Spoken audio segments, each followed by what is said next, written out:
ছেলে মেয়ে ভাই বোন সবাই ছেড়ে গেলেও ছেড়ে যান না স্বামী স্ত্রী কেউ কাউকে।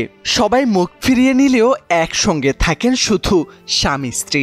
বৃদ্ধ বয়সে কখনো কখনো স্বামী তার স্ত্রীর দায়িত্ব নেন শত কষ্টের মাঝে, আবার স্ত্রীও স্বামীর দায়িত্ব নেন বাধা বিপত্তির মুখে। এমন স্বামী স্ত্রীদের মধ্যে একজন বৃদ্ধা জাহানারা বেগম। চোখে মুখে ক্লান্তি আর অসহায়ত্বের ছাপ। ষাটোর্ধ্ব এক বৃদ্ধা বসে আছেন বাস স্ট্যান্ড এলাকায়। পাশে সাজানো আমের পসরা। লোকজন আসছেন, কেউ দেখছেন, কেউ কিনছেন। আর সেই অপেক্ষার ভিড়েই বয়সের সংখ্যা ভুলে অটুট মনোবল নিয়ে বসে আছেন বৃদ্ধা জাহানারা বেগম। আম বেচাইলে যে ভালো আমটা মানি, তো দুই স্বামী স্ত্রী খাওয়া মনে করেন 300-400 টাকা, 450 ধরে যায়।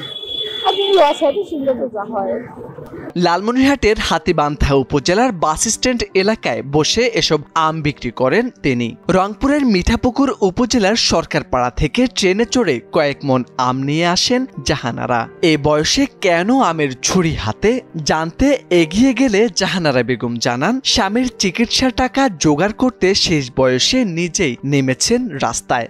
চাষিকে এবং চাষা দুজনেই আসছিল আজ থেকে 5-6 বছর আমার এই দোকানের সামনেই বিক্রি করে।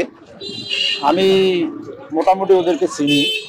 তা হাড়িভাঙ্গা সিজন অনুযায়ী ওনারা আসে, তা ওনার সঙ্গে আমার দীর্ঘ 6 বছর থেকে পরিচয়। তো অনেকদিন থেকে, হয়তো 5-6 বছর থেকে আমরা পরিচিত। প্রতি বছর আসে আমের সিজনে, আম আমরা কিনি খাই, কিন্তু কোনো ট্রাভেলও নাই পাই। এবারও আজকে আমি প্রথম নিলাম। চাষা অসুস্থ, এখন ওই জায়গা থেকে কোনো আম নিয়ে অর্ধেক পচি যায়, অর্ধেক ভালো থাকে। চাষি গোল গেলে, বাবা আমাদের এইখানে ব্যবসা চলছে, এখন কেউ বেচায় 40 টাকা, কেউ বেচায় 35 টাকা, এখন আমার আম 50 টাকা বেচাইলো, পচা হিসেবে লস। চাষি বর্তমান অনেকখান থেকে টেনশনে পড়ছে। 5 থেকে 6 বছর আগে এই পথে আম বিক্রি করতেন তার স্বামী নয়া মিয়া। হঠাৎ জটিল রোগে আক্রান্ত হওয়ার পর আর পারেননি ব্যবসা চালিয়ে যেতে, আর তাই স্বামীর শূন্যস্থান পূরণে সেই জায়গাটা নিয়েছেন জাহানারা নিজেই। কাপা কাপা শরীর, তবু অটুট সাহস আর মনোবল নিয়ে। জাহানারার 2 মেয়ে 3 ছেলে, কিন্তু কেউ পাশে নেই।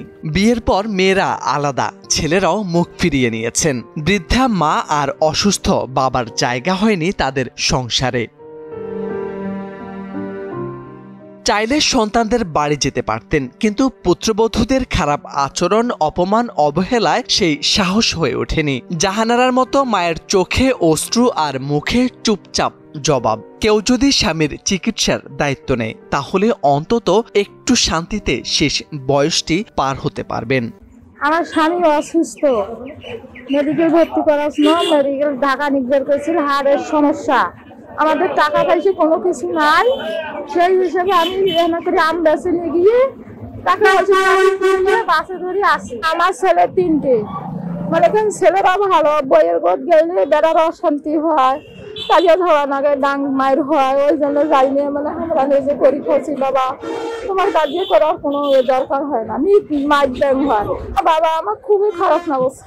এ জীবনের লড়াইটা কেবল একজন অসহায় স্ত্রীর নয়, এটি এক মায়ের, এক নারীর নীরব অথচ গভীর প্রতিরোধের গল্প। একটি সাহায্য, একটি সহানুভূতি বাঁচিয়ে দিতে পারে জাহানারা বেগমের শেষ বয়সের ভরসা। মোরশেদ আলম, সময়ের আলো।